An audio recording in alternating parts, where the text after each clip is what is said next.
Hallo, hier ist wieder Tobi vom Kanal Blockchain verstehen. Im heutigen Video geht es um den neuen sogenannten Facebook-Coin, den Libra-Coin.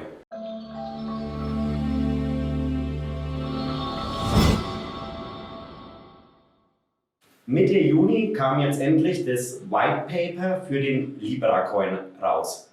Der Libra-Coin wird in den Medien allgemein so als Facebook-Coin bezeichnet, ist er aber meiner Meinung nach eigentlich nicht. Der Libra-Coin ist deswegen interessant, weil es zum ersten Mal so ist, dass Unternehmen und große Firmen außerhalb des Blockchain-Bereichs zusammenarbeiten, um eine eigene Blockchain zu launchen. Die Vorfinanzierung und die Entwicklungsarbeit, die wurde eben von einem Subunternehmen von Facebook gemacht und die haben sich dann mit 27 anderen namhaften Firmen zusammengeschlossen und ein Konsortium gebildet, beziehungsweise eine Stiftung, die einen Sitz in der Schweiz hat. Dieses Konsortium umfasst unter anderem Visa Card, Mastercard, Uber, Lyft, eBay, alle großen Silicon Valley Firmen eigentlich. Und die Blockchain, auf der der Libra-Coin läuft, beziehungsweise die Libra-Blockchain, hat im Wesentlichen drei Aufgaben. Zum einen dient sie als Plattform, um die Cryptocurrency drüber zu transferieren. Zum anderen wollen sie ein Identitätssystem drauf integrieren. Und als drittes hat diese Plattform noch die Möglichkeit, via Smart Contracts Applikationen drauf zu installieren.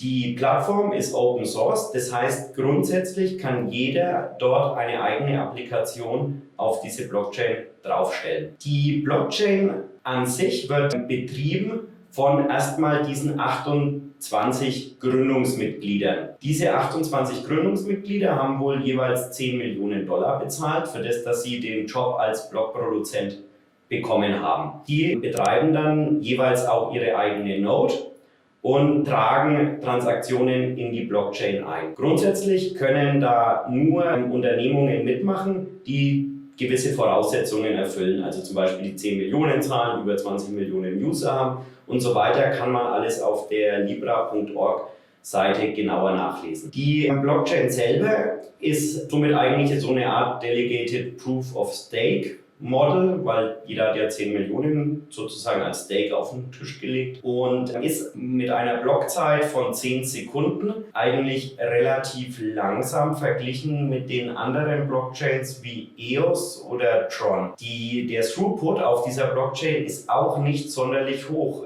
Es sind auch nur 1000 Transaktionen innerhalb von diesen 10 Sekunden. Damit sind sie halt auch hinter EOS und Tron, die halt so 4000 Transaktionen pro Block schaffen. Das ist so erstmal der technische Rahmen. Dann verwaltet wird diese Chain von einer Stiftung mit Sitz in der Schweiz. Diese Stiftung besteht aus den Mitgliedern, aus diesen 28 Firmen. Die haben jeweils einen Sitz und entscheiden dort mit 2/3 Mehrheit über Updates an der Software letzten Endes oder wohin sich diese Blockchain entwickeln wird. Viele Leute behaupten, es sei keine Kryptowährung, es sei keine Blockchain. Das Übliche, was man eigentlich so aus dem Bitcoin-Sumpf immer hört, wenn irgendwas Neues startet, was nicht Bitcoin ist. Die Blockchain wird auch sehr in Verruf gebracht, wird eben als Facebook-Chain bezeichnet, was eigentlich totaler Mist ist, weil Facebook von 28 Stimmen nur eine einzige Stimme hat. Das heißt, die haben weder die Mehrheit in der Stiftung, noch haben sie die Mehrheit auf der Chain, um da irgendwas Manipulationen oder so vorzunehmen. Es ist eher so, dass das Ganze wirklich eine Konsortium-Blockchain ist. Das heißt, es haben sich wirklich große Firmen zusammengetan, arbeiten zusammen, um diese Blockchain zu betreiben. Und jeder, der auf diese Blockchain geht, muss natürlich den Blockproduzenten es sind ja keine Miner in dem Fall, denen muss er Vertrauen schenken und muss natürlich dann auch nach den Regeln spielen, die so festlegen. Und eine dieser Regeln, die festlegen von Anfang an, ist zum Beispiel, dass auch Transaktionen rückgängig gemacht werden können. Das haben sie explizit auch in ihrem White Paper drinnen stehen. Ich finde es spannend eben an dieser Entwicklung, dass wir zum ersten Mal eine Blockchain haben, die wirklich auf volle Massenadaption geht. Das heißt, wenn man sich diese Netzwerke vorstellt, die da zusammenkommen, also alle eBay-Kunden, alle Uber-Kunden, alle Lyft-Kunden, alle Facebook-Kunden, dann reden wir hier von Milliarden von Menschen, also über 2 Milliarden Menschen, die Anfang 2020 wahrscheinlich zum ersten Mal in ihrem Leben mit Blockchain-Technologie und dezentralen Währungen konfrontiert werden. Jetzt denkt sich der eine, ja, wie dezentrale Währungen? Auf der einen Seite Konsortium, auf der anderen Seite dezentral. Ist das nicht ein gewisser Widerspruch? Das ist schon ein gewisser Widerspruch. Schauen wir uns mal die Eigenschaften an, die eine Kryptowährung klassischerweise haben soll und vergleichen Sie mal davon, was mit dem Libra sozusagen zutrifft. Eine Blockchain oder eine Kryptowährung sollte ja zensurresistent sein. Das heißt, ich möchte eigentlich nicht, dass externe Leute sagen können, du darfst dem nicht überweisen und dass dann Zensur betrieben wird und Transaktionen unterschlagen werden. Das kann auf der Libra-Blockchain nur begrenzt stattfinden. Und zwar in dem Rahmen, wie es das jeweilige Gesetz des jeweiligen Landes, in dem der jeweilige Blockproduzent sitzt, zulässt. Soll heißen, wenn jetzt eine dieser 28 Nodes in den USA sitzt, dann wird diese Node von den US-Behörden auch reguliert. Und die US-Behörden können dann zum Beispiel festlegen, dem Paul Schmidt darf kein Geld überwiesen werden. Dann muss sich diese Node in den USA dran halten. Ist eine andere Node da, die meinetwegen in Brasilien sitzt und der brasilianischen Gerichtsbarkeit unterliegt und dort ist es nicht verboten, an den Paul Schmidt zu überweisen, dann kann der Betreiber dieser Node selbstverständlich, weil er sich an brasilianisches Recht hält und nicht an US-amerikanisches, eine Transaktion zu dem Paul Schmidt vornehmen. Und diese Transaktion wird dann auch in diesem Netzwerk natürlich validiert von den anderen Nodes. Selbst wenn meinetwegen die in den USA das nicht zustimmen. Das ist übrigens nichts anderes wie bei Bitcoin. Bei Bitcoin ist es nämlich auch so, dass einem Miner gesetzlich angeordnet werden kann, du darfst auf dieses Bitcoin-Konto kein Geld überweisen. Es gibt von den USA eine Blacklist von Bitcoin-Konten und wer auf diese Konten Transaktionen durchführt, der muss damit rechnen, dass die Yankees bei ihm an der Tür anklopfen und ihn rankriegen werden. Das bedeutet nicht, dass das ganze Netzwerk sich in dem Sinne dran halten muss. Wäre jetzt beim Bitcoin-Netzwerk zum Beispiel so, dass diese blacklisteten Konten dann einfach halt von anderen Minern, die sie eben nicht blacklisten, dass da dann die Transaktionen stattfinden. Und genau das Gleiche wird auch beim Libra-Coin passieren. Es ist ein bisschen komplizierter mit der Zensurresistenz, weil natürlich bei dem Libra-Coin die Miner oder Blockproduzenten sozusagen, die sind ja bekannt. Das heißt, die sind juristisch ganz leicht greifbar, wohingegen Bitcoin-Mining ist ja anonym, pseudo-anonym, weil wenn der Staat jetzt vorhat, gegen den Bitcoin-Miner vorzugehen, dann kann der natürlich den Mining-Traffic, der kann getrackt werden und dann kann der Laden auch zugemacht werden. Na, das ist also praktisch und vor allem jeder muss sich halt an das Gesetz von dem jeweiligen Land halt halten einfach, ansonsten gibt es Probleme, das ist in jedem Lebensbereich so, nicht nur im Blockchain-Bereich oder so. Na, das heißt, dieses Argument, dass es sozusagen nicht zensurresistent sei, dieser Libra-Coin, der stimmt nicht. Das würde ich teilweise zurückweisen und würde eben sagen, er ist vielleicht ein bisschen mehr zensuranfälliger wie ein anderer Coin. Dann schauen wir uns an, ist er denn öffentlich? So wie es ausschaut, ist er öffentlich. Das heißt, so wie es ausschaut, ist die Blockchain für alle einsehbar. Wir wissen es noch nicht, weil die Blockchain beginnt ja erst im Mainnet Anfang 2020. Momentan ist das Testnet da und da kann man die Transaktionen einsehen. Es ist also öffentlich zugänglich. Ist die Blockchain offen für alle? Naja, sie ist Open Source. Das bedeutet, jeder kann seine Applikationen drauf machen. Also was man noch nicht so weiß, ist natürlich mit offen, mit dem Zugang, wie der genau ausschaut. Aber dadurch, dass es Open Source ist, müsste auch jeder in der Lage sein, mit dieser Blockchain, mit einem privaten Schlüssel, mit der auch zu kommunizieren. Ich denke, dass das dann nur was ist für Fortgeschrittene mehr oder weniger. Die Blockchain ist schon vom Konzept her so, dass es eigentlich eher für die Benutzer Konten gibt, die erstmal von zentralen Parteien verwaltet werden. Aber nur weil es das Angebot für die Nutzer gibt, dass die Konten zentral verwaltet werden, heißt es noch lange nicht, dass du das tun musst, sondern es ist selbstverständlich so, dass man mit dieser Blockchain auch einfach so kommunizieren kann. Ist dann halt die Frage, ob es dann eine Node gibt, die das zulässt oder nicht. Da würde ich sagen, also mit dieser Offenheit, ob sie offen ist, das ist so auch, ist in der Schwebe. Wir wissen es ja noch nicht. Es ist ja noch gar nicht da. Aber sich jetzt von vornherein hinzustellen und zu behaupten, sie sei gar nicht offen, das ist gelogen, das widerspricht dem, was auf denen ihrer Webseite steht. Dann ist sie grenzenlos. Also können nationale Grenzen die Transaktion verhindern. Muss man auch sagen, erstmal ist sie eigentlich grenzenlos. Denn man kann über diese Blockchain Transaktionen meinetwegen in Länder durchführen, die unter einer Wirtschaftsblockade stehen. Das heißt, es müsste möglich sein, so wie es im Whitepaper bei denen steht, dass du eben nach Venezuela oder in den Iran und so weiter Transaktionen durchführen kannst, so wie ich es am Anfang beschrieben habe, weil nämlich nur die Nodes, die meinetwegen in den USA liegen und sozusagen dem US-Embargo dann oder dem US-Regime unterworfen sind und sich an Embargos halten müssen, die müssen sich dran halten. Wenn eine Node in China sitzt, dann ist es der wahrscheinlich total egal, was in den USA gerade passiert. Weiterhin ist es so, mit diesen grenzenlosen Zahlungsverkehr, die Kryptowährung ist ja nicht im entsprechenden Land. Sie wandert gar nicht über die Grenze. Ein Beispiel wäre hier, wir haben jetzt zwei Menschen aus Venezuela. Der eine hält sich aber zurzeit in Mexiko auf und der andere in Spanien. Und der eine möchte dem anderen was überweisen. Ja, sie sind beide gar nicht in Venezuela, also müssten sie es machen können. Du kannst, was ich damit sagen will, ist, du kannst ja nicht feststellen, wo sich der Inhaber eines Kontos gerade befindet, weil die Geolocation ist ja nicht bekannt.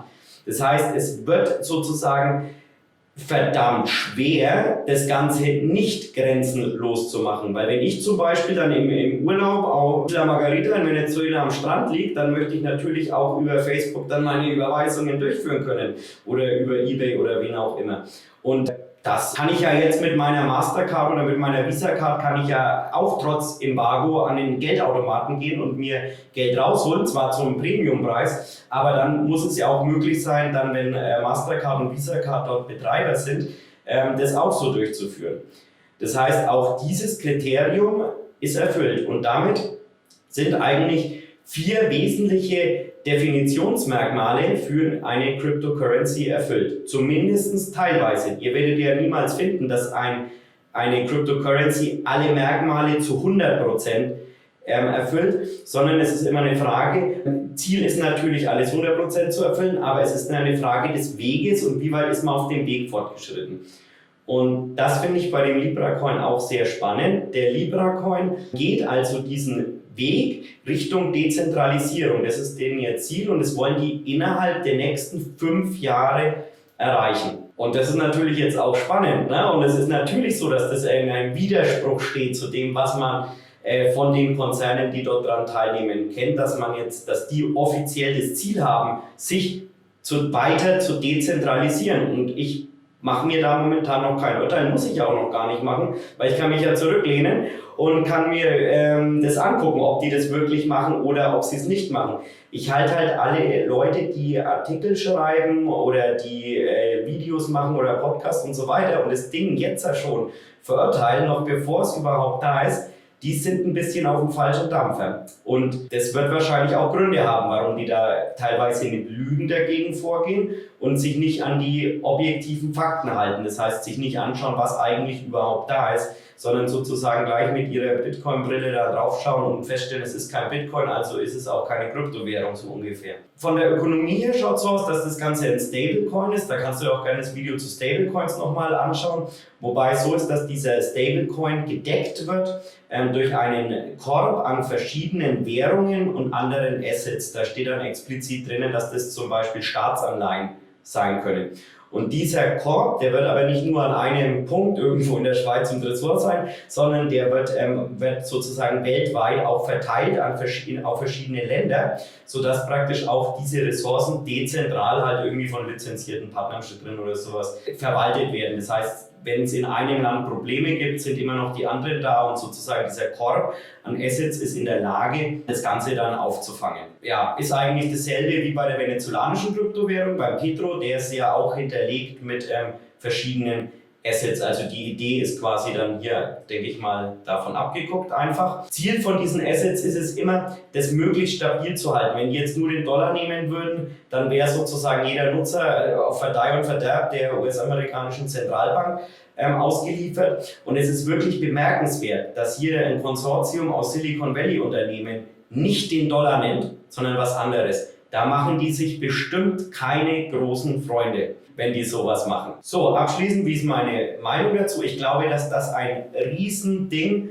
für die komplette Blockchain, Kryptowelt, Bitcoin-Welt ist, weil zum einen bekommt unsere Industrie dadurch eine Riesenlegitimation, dass das Facebook macht und Mastercard und so weiter und so fort. Eine Riesenlegitimation, zum anderen bringen sie Milliarden von Nutzern. Man muss auch berücksichtigen, Coinbase ist auch ein Validator auf dieser Blockchain. Das heißt, Coinbase, der Betreiber einer der größten Kryptowährungsbörsen, einer der größten On-Ramps in den Kryptobereich über Fiat, ist damit dabei und die betreiben eine Node. Was werden die denn bitteschön mit dieser Node machen, wenn nicht ein Trading-Paar Libra versus Bitcoin? Was dazu führen wird, dass das Handelsvolumen zunimmt. Diese Milliarden von Menschen, die dort in die Blockchain-Welt reinkommen, gehen ja quasi nur durch dieses Gateway, nur durch diese Tür. Und wenn die mal in dieser Tür drin sind, sehen die ja erst, was da alles noch möglich ist. Ich sage hier mal als Beispiel, der Libra hat nicht vor, seine User irgendwie profitieren zu lassen. Andere Kryptowährungen, die öffentlichen Kryptowährungen, beteiligen ihre User ja in der einen oder anderen Form an dem Reichtum, der über die Blockchain geschaffen wird. Das wird ja verteilt an die Nutzer im öffentlichen Blockchain-Bereich. Der Libra-Coin hat es überhaupt nicht vor, sondern beim Libra-Coin gehen die Einnahmen in die Taschen von den Konsortiummitgliedern. Und jetzt stellt euch vor, jetzt hast du als User zwei Möglichkeiten. Du kannst die Blockchain A nehmen, die dir nichts gibt, außer dass du kleine Gebühren bezahlen musst, oder du nimmst die öffentliche Blockchain B, wo du Teilhaber bist, wo du sozusagen mit profitierst, wenn die ganze Blockchain profitierst. Das heißt, diese Leute werden auch natürlich in andere Blockchains gehen, denen das wichtig ist. Die werden auch sehen, dass es zum Beispiel auch anonyme Blockchains gibt, wie Monero oder Dash oder Zcash, wo eben nicht einsehbar ist, wem habe ich wann was überwiesen, was habe ich wo gekauft. Da geht es um dieses Thema Datenschutz, weil das hat der Libra-Coin überhaupt gar nicht. Muss er ja auch gar nicht haben, das ist nicht sein Ding. Sondern sein Ding ist ja erstmal, dass hier diese Transaktionen stattfinden. Das heißt, dass diese Händler, die den nehmen, den Mittelmann, sprich die Banken, ausschalten. Und da sind wir beim entscheidenden Thema. Diese Blockchain ist ein schwerer Schlag gegen das ganze Finanzwesen an sich. Weil die sind in der Lage, das zu machen, was eine Bank macht, aber mit nur 0,4% des Kostenaufwands. Genau, nur 0,4% des Kostenaufwands. Das heißt, wer sich hier bei dem Libra-Coin warm anziehen muss, das sind die großen Finanzinstitute. Weil die haben irgendwann nur noch die Möglichkeit, entweder sie machen mit oder sie sind tot. Weil der normale User, es ist nicht nachvollziehbar, wenn du jetzt heutzutage deine Sparkassen-App auf dem Handy hast und du überweist über deine Sparkassen-App an irgendeinen, der neben dir steht, dann steht da auf deiner App, jawohl, das war jetzt Erfolg, und es stellt sich raus, nein, real überwiesen wurde erst 3 Tage später auf deinem Bankkonto. Das ist Steinzeit. Na, der Libra-Coin kann innerhalb von 10 Sekunden, ist dann auch tatsächlich der Coin beim entsprechenden Empfänger. Das ist sozusagen die Zeit, in der wir leben. Und dementsprechend ist es so, dass die Macht der Banken durch dieses Konsortium angegriffen wird und vielleicht gebrochen wird. Und da bin ich absolut dafür, das ist genau mein Ding, deswegen unterstütze ich das Ganze nicht aktiv, aber es hat seine Legitimation dadurch. Denn wir wollen ja nicht ewig, dass es so weitergeht, so wie es jetzt ist. jeder, der das will, der kann natürlich einfach bei seiner Spaßkasse bleiben. Kurz noch die anderen zwei Funktionen. Smart Contracts bedeutet, man wird eben Applikationen dort drauf laufen lassen, so wie ich das in diesem technischen Papier gesehen habe, sind es aber gar nicht so komplexe Vorgänge, die man da drauf machen kann. Also ich glaube jetzt nicht, dass es sich für irgendwelche Games oder sowas eignet. Ist aber nur eine Vermutung, dass das nicht funktioniert. Und das andere, das ist natürlich diese Identitätsgeschichte. Das heißt, was natürlich da der Fall sein wird, ist, jeder muss sich, meinetwegen in den USA oder in Deutschland, wenn du mit Kryptowährung zu tun hast, dann ist das ja wie Geld oder Gold, da musst du dich legitimieren, so wie wenn du dich bei einer Exchange anmeldest.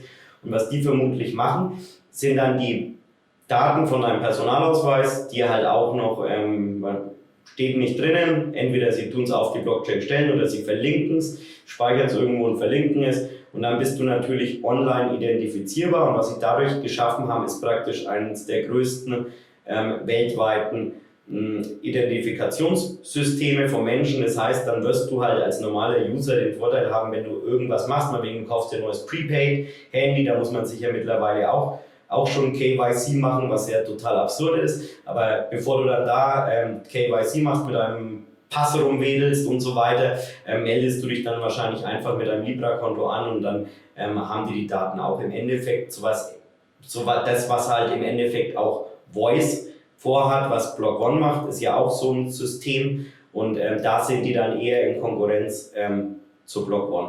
Zum Ende hin, Kryptowährung ist eine Applikation der Blockchain. Diese Applikation wird im Jahr 2020 im großen Stil starten. Nicht so, wie wir es uns vorgestellt haben, weil einfach die öffentlichen Chains letztendlich zu langsam waren. Aber es geht los.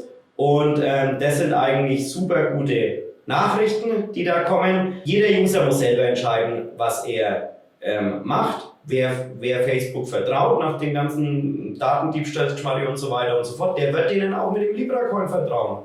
Überhaupt kein Thema. Wer das nicht tut, der ist sowieso schon weg, der wird ihn auch nicht verwenden.